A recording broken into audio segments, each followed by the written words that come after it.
A paz do Senhor, queridos! Estamos iniciando mais uma videoaula subsídio de seu canal EBD Fácil e Motivadora. E na aula de hoje nós estaremos comentando a lição de número 7 das lições bíblicas jovens, que tem como título A Doutrina que dá vida e expulsa demônios. Nós estamos dando prosseguimento aos nossos estudos bíblicos deste trimestre, o qual estamos estudando o tema o fundamento dos apóstolos e dos profetas, a doutrina bíblica como base para uma caminhada cristã vitoriosa. E na lição de hoje, lição de número 7, estaremos estudando a doutrina que dá vida e expulsa demônios. O texto principal encontra em João, capítulo 10, versículos 9 e 10. Eu sou a porta. Se alguém entrar por mim, salvar-se-á, e entrará e sairá, e achará pastagem. O ladrão não vem senão a roubar, a matar e a destruir. Eu vim para que tenham vida, e a tenham com abundância. Resumo da lição. A doutrina de Jesus reflete o seu caráter, a razão pela qual ela liberta e dá vida aos que creem e a obedecem. O texto bíblico encontra-se em Marcos, capítulo 1, dos versículos 21 ao versículo de número 28. Então vamos iniciar a nossa lição de número 7. A doutrina que dá vida e expulsa demônios. Então, nesta lição, meus amados irmãos, nós vamos focar na autoridade da doutrina de Cristo, a doutrina que ele assim apregoou e ortogou a todos aqueles que o seguem.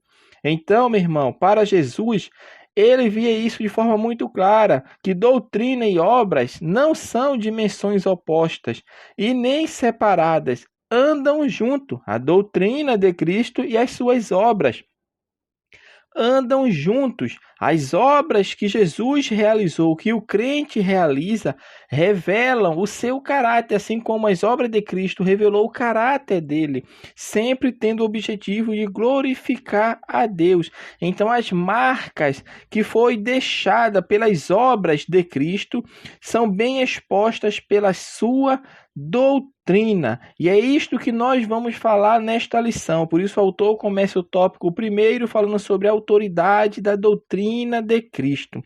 Dentro dessa perspectiva de autoridade, nós percebemos pelas Sagradas Escrituras que Cristo, quando ele encarna, ou seja, é o Deus encarnado, Cristo se fez homem e habitou entre os homens, nós vemos que à época existiam muitos mestres, muitas pessoas gabaritadas nos ensinamentos religiosos, nos ensinamentos da lei. E Cristo vem e começa a ensinar o verdadeiro espírito da lei. Cristo, de maneira nenhuma, foi contrário à lei, mas ele veio para cumprir a lei. E as pessoas, quando o ouviam, entendiam que, de fato, o que Cristo falava tinha ousadia. Não é à toa que, quando ele apregou o Sermão do Monte, em Mateus capítulo 5, 6 e 7, ele deixa bem claro lá no final das suas mensagens. As pessoas olhavam e viam e falavam que Cristo ensinava com autoridade e não como os escribas. Mateus capítulo 7, versículo 29. Então nós percebemos e nós entendemos quando estamos lendo as Sagradas Escrituras que Cristo mostrava que a sua autoridade era seguida de obras. Por quê? Porque o que ele falava, ele também fazia, e não como os fariseus falavam, porque os fariseus falavam, mas faziam o contrário do que falavam. Então a sua autoridade era esvaziada, mas Cristo não, confirmava as suas palavras através das suas obras. Então, meu irmão, é a partir disso que nós vamos ver e perceber que a doutrina de Jesus, ela era seguida da sua autoridade. E dentro desse aspecto, o objetivo desta lição é justamente trazer esses dois aspectos fundamentais da doutrina de Cristo. Primeiro, que ele tinha poder em produzir vida. A doutrina de Cristo, ela tem poder em produzir vida. E o segundo é que seu poder expulsa demônios. O poder de Cristo expulsa demônios. Então é dentro deste foco que nós vamos trilhar a nossa lição deste domingo. O primeiro subtópico, tu vai falar sobre o conceito de autoridade. Como nós vamos falar de autoridade advinda de Cristo e da sua doutrina, é mista nós falarmos do conceito de autoridade, porque na nossa era existem vários conceitos de autoridade, existem as perspectivas, e muitas são humanas, certamente. Temos ali a autoridade familiar, autoridade profissional, jurídica e tantas outras autoridades. Mas o conceito de autoridade que nós estamos falando e nós estamos aqui ensinando nesta lição, ela se aplica em primeiro lugar em relação à doutrina de Cristo, ou seja, aquilo que foi ensinado por ele. E em segundo lugar, ela busca apontar para a sua fonte, que é divina por natureza. E esta é a única razão pela qual ela se torna aceitável. Por isso, João, quando escreve em João 6, versículo 68, fala bem claro que as palavras da vida eterna, Jesus que tem as palavras da vida eterna. Pedro fala muito bem disso. Ele fala, para onde iremos nós se tu tens as palavras da vida eterna? Porque isso indica, meu irmão, a sublime verdade de que Jesus não só proferiu palavras de vida e verdade, mas ele próprio é esta palavra e a sua própria fonte. Então, a doutrina de Jesus ela é indissociável de quem ele é e que, por sua vez, se fundamenta inquestionavelmente sobre a sua autoridade divina, já que, conforme Paulo ensina, dele procede toda autoridade. Então, toda autoridade ela emana de Deus, e a partir dela todas as coisas, além de terem sido criadas, são sustentadas de modo igual. Então, diante do exposto aqui, meu irmão, percebemos que os ensinamentos de Jesus, eles estão firmados na sua autoridade. E quando eu rejeito a autoridade de Cristo, eu estou rejeitando o próprio Senhor, porque é assim que a palavra de Deus nos fala, que toda autoridade, ela emana de Deus. E Cristo veio com esta autoridade de Deus. Então, os ensinamentos que foram apregoados por Jesus mostram que estão firmados na sua autoridade. A igreja, da mesma forma, ela é chamada a replicar a doutrina de Cristo. E isso deve ser feito sobre a mesma autoridade, pois é a autoridade de Deus que habilita os crentes a transmitir os valores eternos. E é justamente o segundo subtópico, a autoridade que habilita. Quando nós compreendemos que a autoridade a qual nós estamos falando, ela advém de Deus, ela advém de Deus para a sua igreja, nós percebemos que Jesus prometeu que aquele que tem a salvação, que tem a vida em Deus, ele deu a garantia da sua própria presença. A Bíblia assim nos mostra que Cristo está com todos nós, porque existe a promessa e a ideia da presença do Senhor com os que se dispõem em cumprir a missão que lhe foi dada. Observe que a presença de Cristo, a autoridade prometida por Jesus para os crentes, para os salvos em Cristo, ela existe sim, e elas estão disponíveis àqueles a quem se dispõem para cumprir a missão que foi dada por Cristo, meu irmão. Então, a autoridade como habilidade para o cumprimento de uma missão em favor do reino de Deus, ela tem o sentido de ser acompanhada pelo próprio Senhor nesta missão. E a presença do Senhor com aqueles que atuam na sua obra cumpre ao menos dois grandes e principais propósitos. O primeiro propósito é das condições, em todos os sentidos possíveis e necessários. Deus nos dá a condição para que a missão ela seja cumprida, que é Deus quem habilita, a autoridade vem dele. Então, as condições para que seja cumprida a missão, ela vem de Deus. E o segundo propósito é que confirma a palavra ser pregada por sinais, prodígios e maravilhas, mas principalmente a manifestação do reino de Deus, ela acontece na convenção, na transformação de vidas. Então, meu irmão, a autoridade espiritual, ela exerce a função de habilitar o crente no seu papel de representar o Senhor no mundo, confirmando assim a sua tarefa e a sua autenticidade espiritual. O autor encerra esse primeiro tópico falando sobre autoridade confirmada, porque além de cumprir a função de habilitar, como nós vimos, os seus discípulos e a igreja, a autoridade sobre a qual o ministério de Jesus foi exercido deu credibilidade às suas palavras que exprimiram a sua doutrina, no sentido de que o povo não somente aceitou a doutrina, mas também as admirou, o que fez de Jesus um líder, o que fez de Jesus um pregador respeitado. Isso fica muito claro no conhecido Sermão do Monte, que é os princípios para o súdito do reino de Deus, onde nos mostra ali Jesus de fato ensinando o espírito da lei. Por isso, ao término dele, do Sermão do Monte, como falamos anteriormente, as pessoas se admiraram porque Jesus falava com autoridade, ele mostrava o espírito da lei, a verdadeira mensagem que foi maculada ao longo dos séculos pelos líderes judeus. E isso que aconteceu, a multidão admirou a doutrina de Jesus, porque ele era diferente dos mestres de sua época. Então, meus amados irmãos, nós temos que entender que os discípulos de Jesus, eles receberam essa autoridade para que o trabalho a que foram designados fossem confirmado pelo Senhor. E a autoridade de Jesus, ela é que dá condições aos seus representantes na difusão dos princípios dos seus ensinamentos, reafirmando, primeiro, só a autoridade de Deus, ela capacita o homem a ensinar com fidelidade e eficácia a doutrina de Cristo.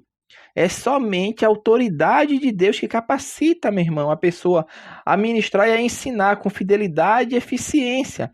E também o uso adequado da autoridade por parte dos discípulos, dos crentes, da igreja, demonstra que o Senhor, ele não erra nas suas escolhas. É por essa autoridade que os resultados mais extraordinários acontecem, como a manifestação da vida de Deus no homem. O segundo tópico da lição, o autor vai falar sobre a doutrina de Cristo da vida ao homem. Dentro deste ponto, nós vamos ver que, de acordo com as Escrituras, os ensinamentos de Jesus têm a capacidade de produzir vida espiritual. E não poderia ser diferente, pois as suas palavras refletem a sua essência. A vida que sua doutrina produz reflete a vida que ele próprio, isto é, o Senhor Jesus realmente é a própria vida. Então, diante disso, meu irmão, a presente jornada sobre doutrina, ela desembarca na estação cujo nome é a doutrina de Cristo, mas numa abordagem bem específica acerca da sua exclusiva capacidade de gerar vida, ou mesmo de trazer vida novamente. Isso é feito aqui sob 3 aspectos. Primeiro, nós vamos analisar a condição da qual o homem encontra-se, que é uma condição de morte espiritual e necessitado de que o Senhor lhe dê vida. A segunda reflexão vai ser sobre as principais marcas da vida que só Cristo tem e somente Ele pode dar. E, por fim, a ênfase sobre os elementos que caracterizam a doutrina de vida que Cristo ensinou e deixou para os seus discípulos ensinarem a todo mundo. Então, o primeiro tópico, subtópico deste tópico, vai falar sobre morte espiritual.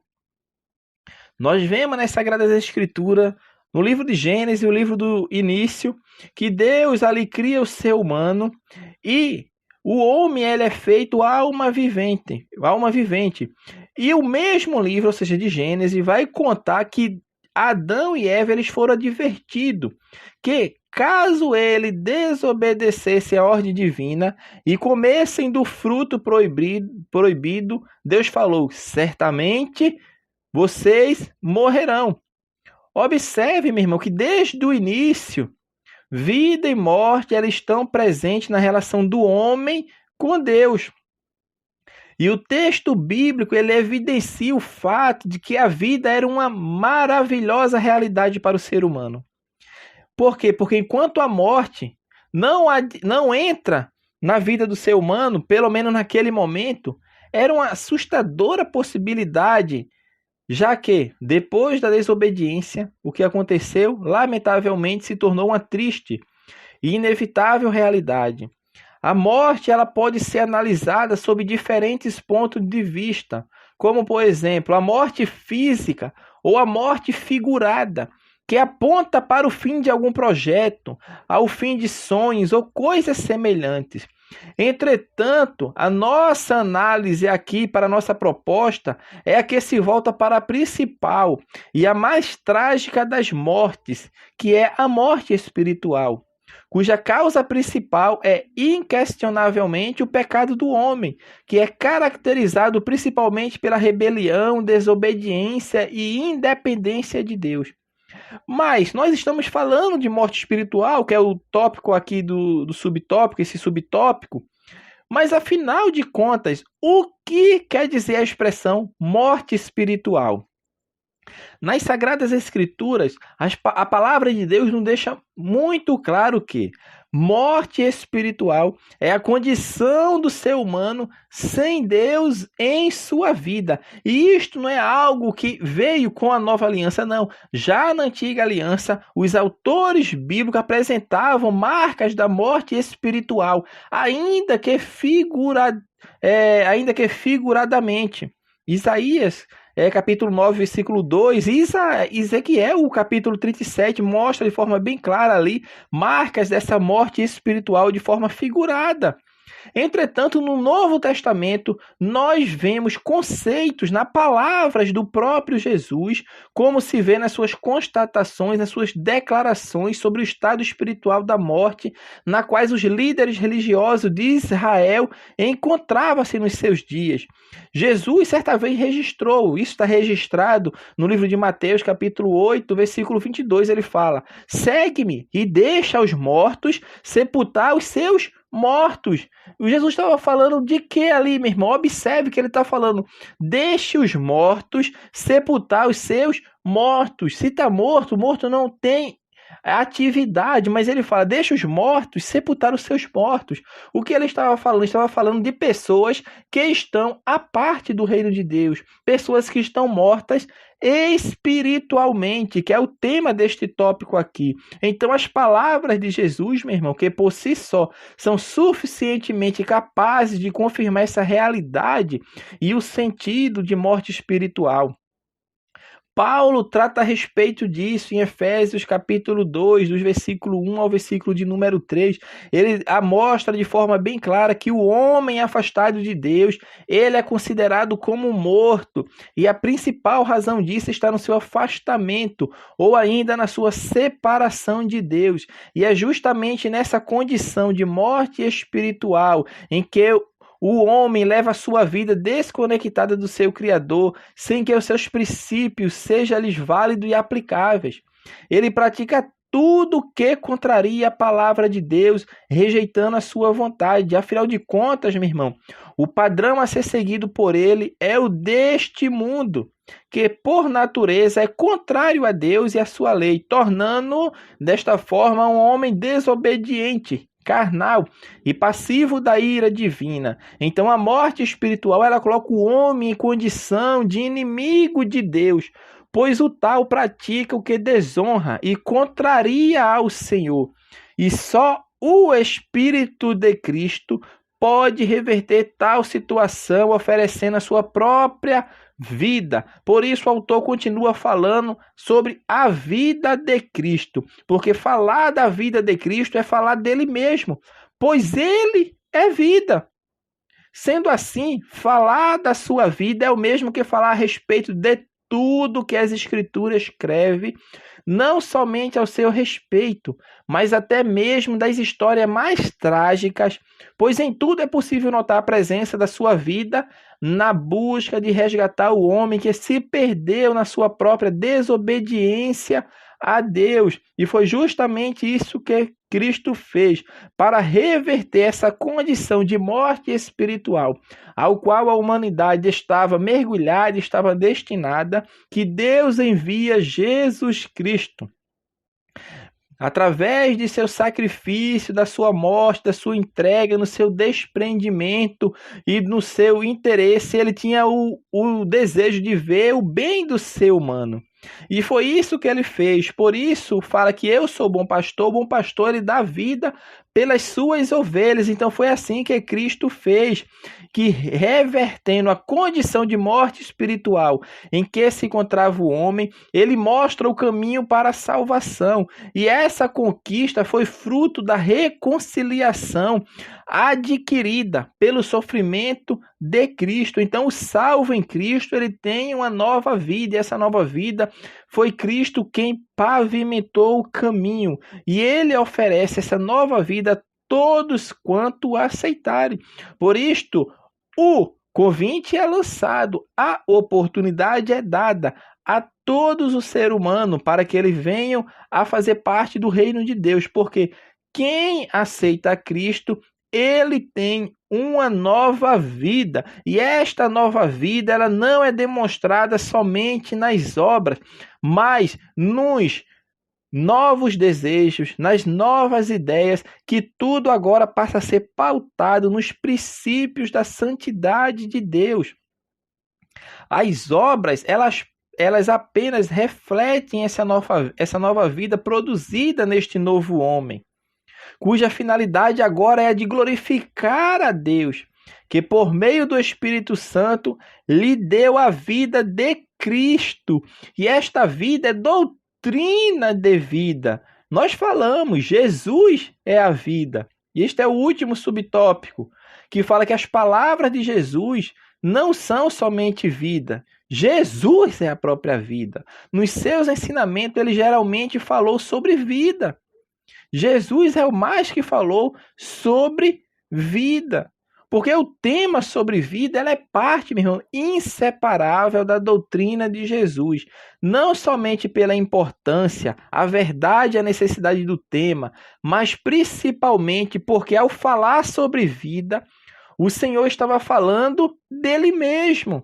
Ou seja, a presença deste tema nas suas mensagens é apenas uma demonstração natural da sua essência. Jesus, quando falava de vida, estava falando da sua própria essência. E isso nós vemos na Bíblia, quando ele fala com a mulher samaritana, ele oferece ali uma água, não a água literal, que vai matar a sede do corpo, mas ele oferece a água que vai matar a sede da alma, a sede do espírito. Então, ele ali está mostrando, meu irmão, que ele gera vida. Jesus gera vida, e ele fala para a multidão faminta também, João 6,35, ele fala que eu sou o pão vivo que desceu do céu. Observe que ele não está falando de um pão literal, que é para comer, para saciar o corpo, mas do pão do céu que sacia a alma e o espírito. É disso que Cristo está falando. Então Jesus disse que as suas palavras elas são espírito e vida. E tudo isso reafirma a natureza espiritual e divina das suas palavras, bem como a sua capacidade de produzir vida por meio delas. O último tópico da lição, o autor vai falar sobre a doutrina de Cristo expulsa os demônios. O autor vai mostrar aqui, numa passagem bem conhecida, que os demônios eram expulsos pelo poder da palavra de Cristo. Cristo tinha autoridade. E foi justamente em uma dessas ocasiões que os fariseus olham para Jesus e afirmam que Jesus estava expulsando os demônios, senão pelo poder de Beelzebu. e o Beelzebu é o príncipe dos demônios. E com palavras sábias e precisas, Jesus fala para eles a impossibilidade da manutenção de um reino a partir da sua divisão.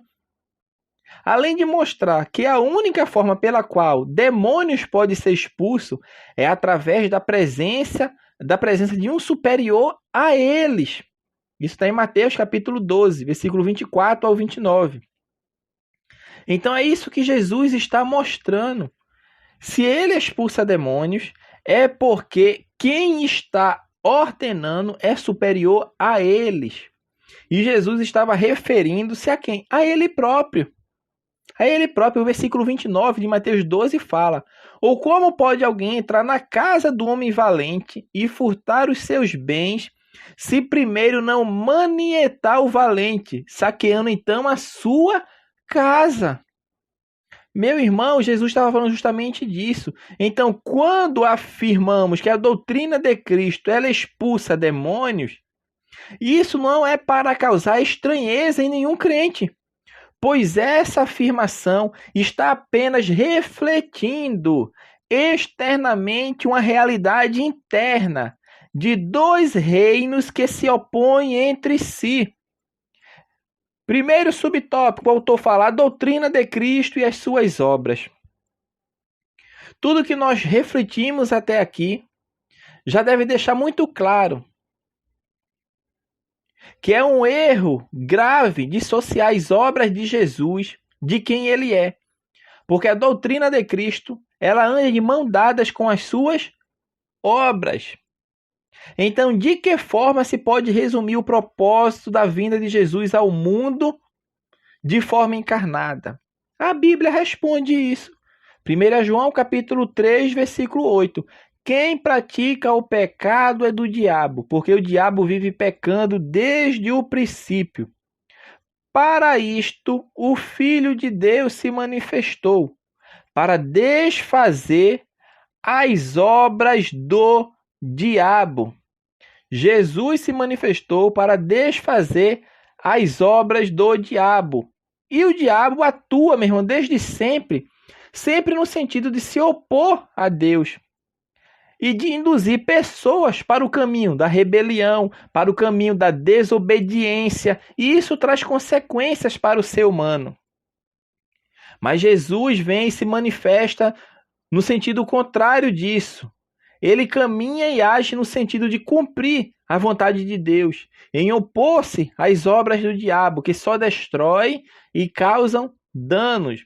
Então, se por um lado o diabo veio para roubar, matar e destruir, o Senhor Jesus veio para dar vida em abundância. O diabo faz mal aos homens, mas Jesus faz o bem. Então, meu irmão, se as obras de Jesus elas buscam beneficiar os homens, o seu discurso, ou seja, a sua doutrina, anda nesta mesma direção, pois as suas obras nunca destoam da sua natureza, ou seja, as obras de Jesus sempre estiveram atreladas à sua mensagem e aos seus ensinos. Isso quer dizer que, ao expulsar demônios, Jesus não estava interessado em mostrar poder apenas, mas ele estava demonstrando a sua autoridade espiritual por meio da manifestação da sua bondade em favor de quem estava em tormento espiritual. E Jesus, quando faz isso, meu irmão, é justamente com este objetivo de libertar aquele que estava aprisionado do poder das trevas. E foi essa função que Deus deu para a sua igreja. 1 Pedro 2,9 fala justamente sobre isso, que nós somos a geração eleita, sacerdócio real, povo adquirido, nação santa, para anunciar as virtudes daquele que nos tirou das trevas para a sua maravilhosa luz, mostrando de forma clara que estávamos em trevas, mas Jesus veio para desfazer as obras do diabo. Então, as manifestações de bondade ao longo do ministério de Jesus, elas apontavam e antecipavam o que ele veio fazer de forma plena e perfeita quando ele se entrega em favor da humanidade no Calvário. Ali o Senhor Jesus, ele assumiu as últimas consequências da sua bondosa ação, tornando assim os seus ensinamentos ainda mais dignos de aceitação. Haja vista que aquilo que por ele foi ensinado na sua trajetória na terra foi agora demonstrado com a sua própria vida, entregue em favor da humanidade. E é justamente aí que está uma das razões pela quais ele é reconhecido e ele é respeitado, não somente pelos homens, como também pelos próprios demônios, porque demônios o reconhecem. A Bíblia Sagrada faz algumas declarações que causam certa estranheza. Isso, no mínimo, pelo menos em um primeiro momento.